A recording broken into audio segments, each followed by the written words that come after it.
Welcome to the deep dive.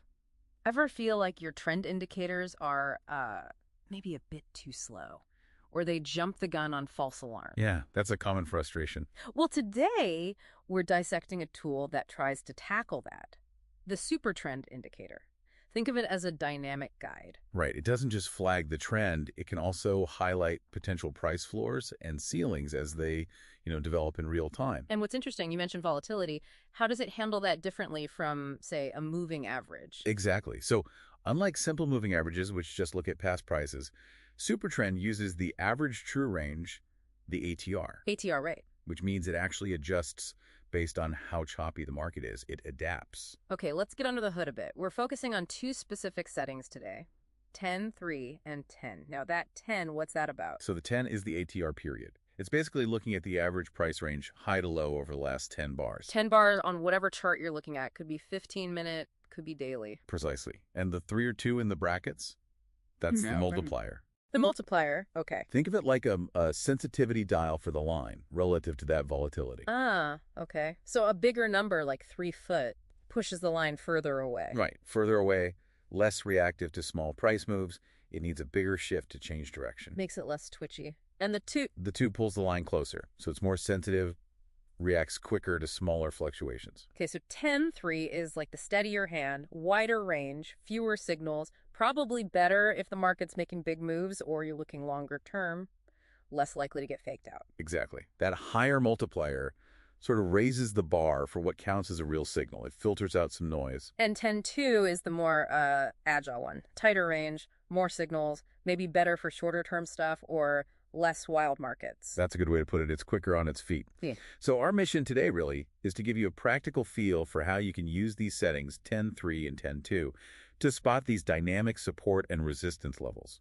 Right. We want you to walk away with some concrete ideas for your own market assessment. So let's dive in. How does this line actually start acting like support? Okay, so when the Supertrend line is below the price, and it usually turns green on most platforms to show an uptrend, that's when it can act as a dynamic floor. A floor where buyers might step in. Potentially, yes. Yeah. In a healthy uptrend, prices don't just go straight up. They pull back. Right. They breathe a little. Exactly. So the idea is, as the price comes back towards that green Supertrend line, there's a higher chance it finds support there and then heads back up. Okay, like the price is testing the water, seeing how low it can go before buyers jump back in. So what's the actual process? How do you use that green line as support? Well, there are a few steps you generally follow. First, obviously, confirm the line is green and below the price. That tells you the indicator sees an uptrend. Check. Uptrend confirmed. Then you got to be patient. You wait for the price to actually pull back towards or even touch that green line. Don't chase it. Okay, wait for it to come to you. Then what? Just buy the second it touches. No, definitely not. Blindly buying every touch is, well, risky. This is where confirmation is absolutely vital. Confirmation? What does that look like? You want proof the price is actually respecting that level. So look for specific candlestick patterns forming right there near the line. Like a hammer. Or maybe a bullish engulfing. Exactly. A hammer, that T-shape, shows buyers pushed back. A bullish engulfing, where a green candle swallows the red one before it, shows strong buying pressure. Okay. You might also see volume pickup right as it hits the line. More participation, more conviction. Ah, okay. So it's not just the line, it's the reaction to the line. We see the pullback, spot a bullish sign. What's next? That could be your cue to think about a buy trade. A common way is to place your entry maybe just above the high of that confirmation candle. And crucially, stop loss. Absolutely crucial. You'd typically set your stop loss just below the Supertrend line itself, or maybe below the most recent little dip, the swing low. That's your safety net if it breaks down instead. Makes total sense. Got to protect your capital. Can you give us a quick example, like on a chart? Sure. Let's say you're on a 15-minute chart, maybe a stock, using Supertrend 10-3. Line's green, price is generally above it, clear uptrend. Okay. Then the price dips, pulls back, touches that green line, and right there, boom, you see a bullish pin bar form. Small body, long lower tail. Buyer stepped in. Exactly. That pin bar right at the 10-3 support, that could be your signal to consider going long. Okay, I can picture that. Now let's flip it. What about when the trend is down? How does Supertrend act as resistance? It's basically the mirror image, really. When the Supertrend line is above the price and it turns red, signaling a downtrend according to the indicator. It can act as a dynamic ceiling. A ceiling where sellers might push the price back down. That's the idea. Price tries to rally, hits that red line, and potentially gets rejected, reinforcing the downtrend. So again, we need conditions to line up. Definitely. First, confirm. Red line, above price, downtrend signal. Then, patience again. Wait for a rally where price moves up toward or touches that red line. Still waiting, not chasing. Seems important. Very important. And just like with support, you need bearish confirmation when it gets there. Okay, so bearish candles this time, like a shooting star. Perfect example. A shooting star, small body, long upper wick shows sellers rejected higher prices. Or a bearish engulfing pattern where a red candle swamps the previous green one. Volume increase helpful here too. Yes, increased volume on those bearish patterns near resistance adds weight to the signal. It suggests more selling pressure. Okay, see bearish signs at the red line, potential trade. Could be an indication to think about a sell or a short trade. You might place your entry just below the low of that bearish confirmation candle. And the stop loss, above the red line this time. Exactly. Stop loss just above the red Supertrend line, or maybe above the most recent little peak, the swing high. Protects you if it unexpectedly breaks higher. Got it. Can you paint a picture for this one too? Let's take a currency pair, maybe on a 1-hour chart, using the Supertrend 10-2. You see the line is red, price is below it. Downtrend. Right. Then the price rallies up, touches that red 10-2 line, and right there, you get a big bearish engulfing pattern. A strong red candle. Sellers taking control again. That's the signal. That pattern at the 10-2 resistance could be your trigger to consider a short entry. Okay, great examples. We understand the mechanics for support and resistance now. Let's dig into the settings. When would you lean towards using the 10-3? Right, the 10-3. Because that multiplier is higher, the line is further away, less sensitive. This means fewer signals overall. Which can be good, right? Less noise. It can be, yeah. You might miss the very beginning of a move sometimes, but the signals you do get tend to be a bit more reliable, especially in volatile markets. It helps filter out those jerky moves that aren't really a trend change. So good for things like crypto or stocks around earnings, or maybe for longer-term views. Exactly. It's often better suited for higher time frames like the 1-hour, 4-hour daily charts. If you're a swing trader or a position trader trying to catch bigger trends, the 10-3 helps you stay in the trade longer without getting shaken out by minor volatility. So for those of us maybe not trading minute by minute, targeting bigger swings, 10-3 on a higher time frame sounds like a solid approach. Give us an example using 10-3 as support there. Okay, daily chart. Stocks in a clear uptrend. 10-3 is green, below the price. It pulls back over several days, maybe even a week or two, comes down, touches that green 10-3 line. A deeper pullback. Right. And then you see a strong, bullish, engulfing pattern form right there.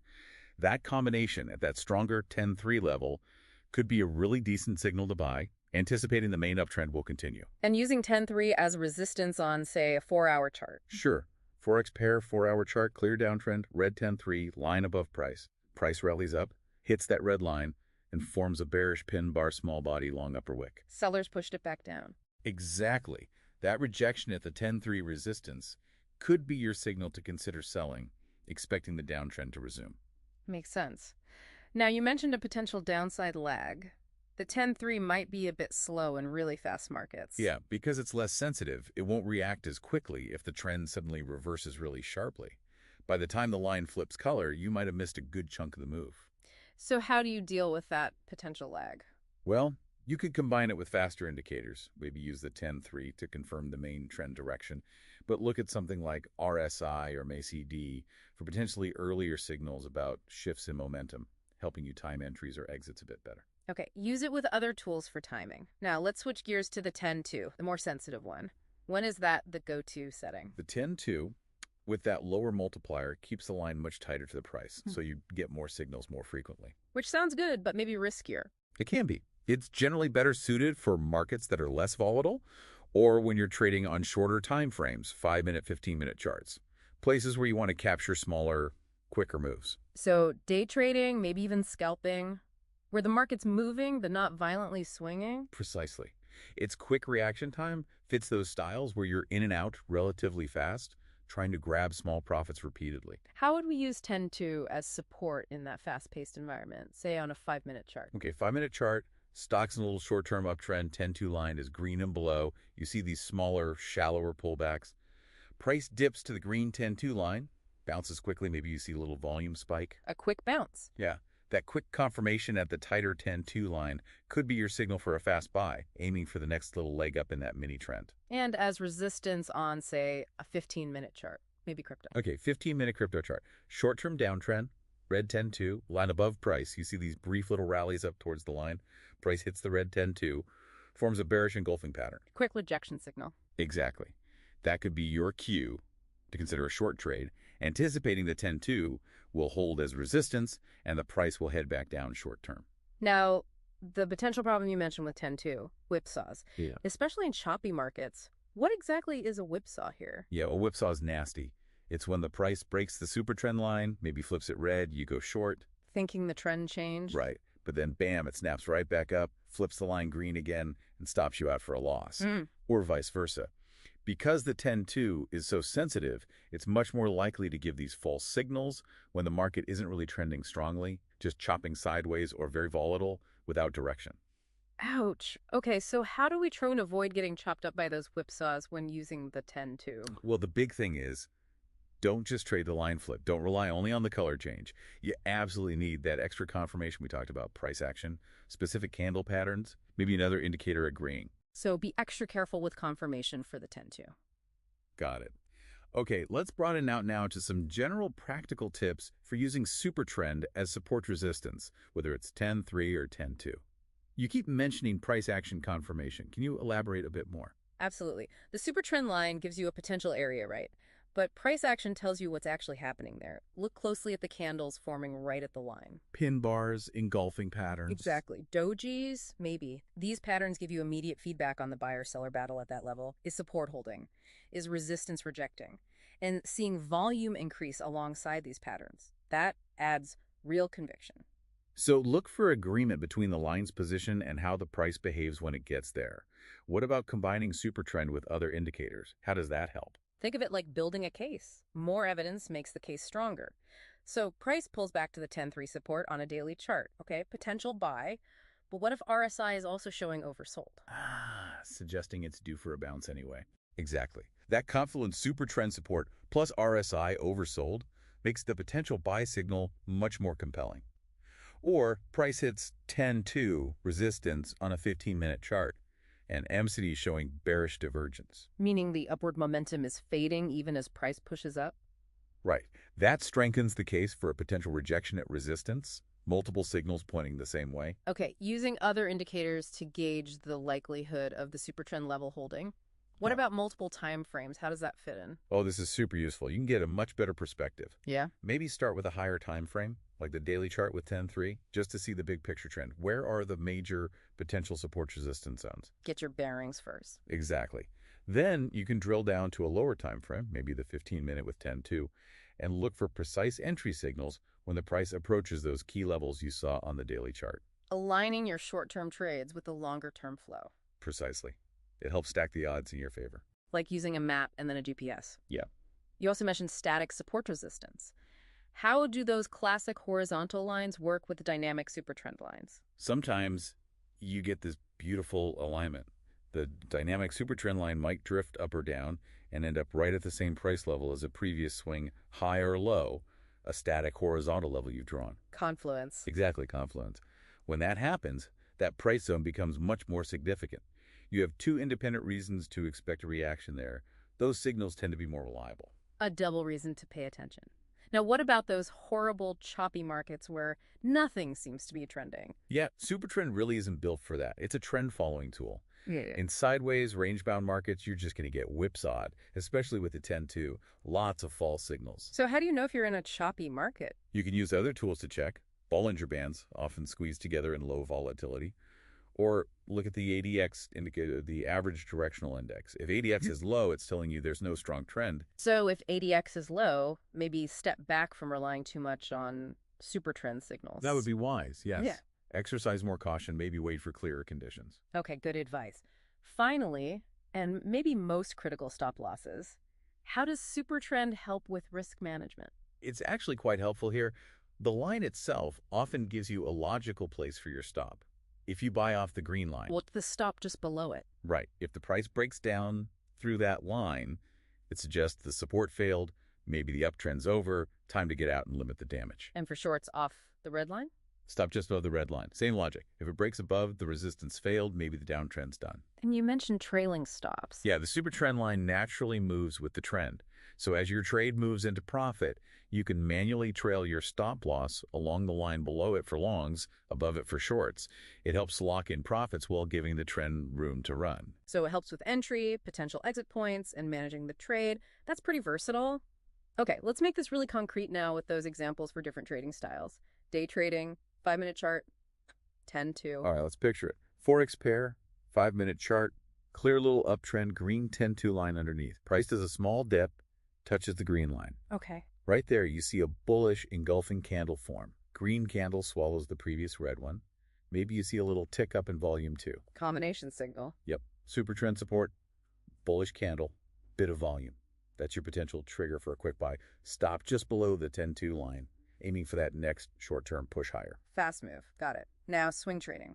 4-hour chart, maybe a stock using the 10-3. Okay. Stock, 4-hour, established downtrend, red 10-3, lot above price. Price tries to rally, comes up towards that red line. Testing resistance. Exactly. As it gets there, a shooting star pattern forms. Small body, long, upper wick, rejection. Maybe you also glance at your RSI and see it's poking into overbought territory. Extra confirmation. Right. So super trend resistance, bearish candle, RSI overbought. That could be your setup to go short. Stop loss above the 10-3 line. You're looking to hold for maybe a few days, catching a bigger swing down. Okay, longer hold, bigger target. Finally, positional trading. Daily chart, major index, using 10-3 for the long haul. Right. Big picture view. Daily chart of an index, long-term uptrend, green 10-3, below price. It pulls back, maybe consolidates for a bit, then touches that green 10-3 line. Significant long-term support potentially. Potentially. And right there, you get a bullish pin bar. Plus, maybe your MACD indicator gives a fresh bullish crossover signal around the same time. Multiple factors aligning again. Exactly. Yeah. Super trend support, bullish candle, MACD confirmation. That could be a strong signal for a positional buy planning to hold for weeks or months to ride that major trend. Stop would be placed carefully, maybe below the 10-3 or a major recent low. Great examples, really brings it to life. Now, before we wrap up, any final warnings? Common mistakes people make with supertrend support and resistance. Yeah, a few key ones. We've touched on them, but they bear repeating. First, getting chopped up in sideways markets, especially with the 10-2. Remember to check for trend strength first, maybe using ADX. Don't use a trend tool when there's no trend. Makes sense. Second, relying only on Supertrend. It's just one tool. You absolutely need to combine it with price action analysis, maybe other indicators, static support resistance levels. Build a confluence of signals. Don't put all your eggs in the supertrend basket. Exactly. Third, ignoring market context. Don't trade purely off signals during super low volume times or right before major news releases. Things can get crazy and unpredictable then. Context is king. And finally, maybe the most important, risk management. Always use stop losses. Know your risk per trade. Aim for a decent risk-reward ratio like 1-to-2 or better. The super trend line itself can help you place that stop logically. Excellent points. Crucial reminders. Okay, so let's quickly recap this deep dive on Supertrend for dynamic support and resistance using 10-3 and 10-2. Right. It's a really versatile indicator. Generally think 10-3 for the bigger picture swing or position trading on higher time frames, especially in more volatile markets.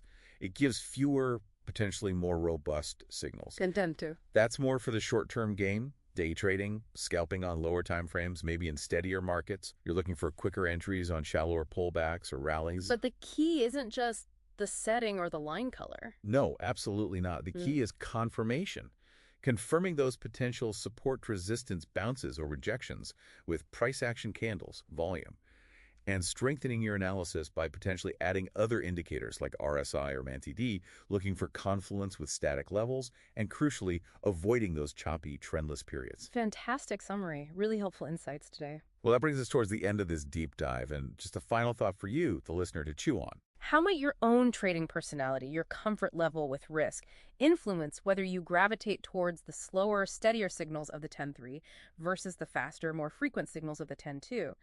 And maybe also consider, how should different market conditions, a strong, powerful trend versus a sideways grind, make you think about adjusting the sensitivity of the tools you use? Good questions to ponder. Definitely. Something to think about.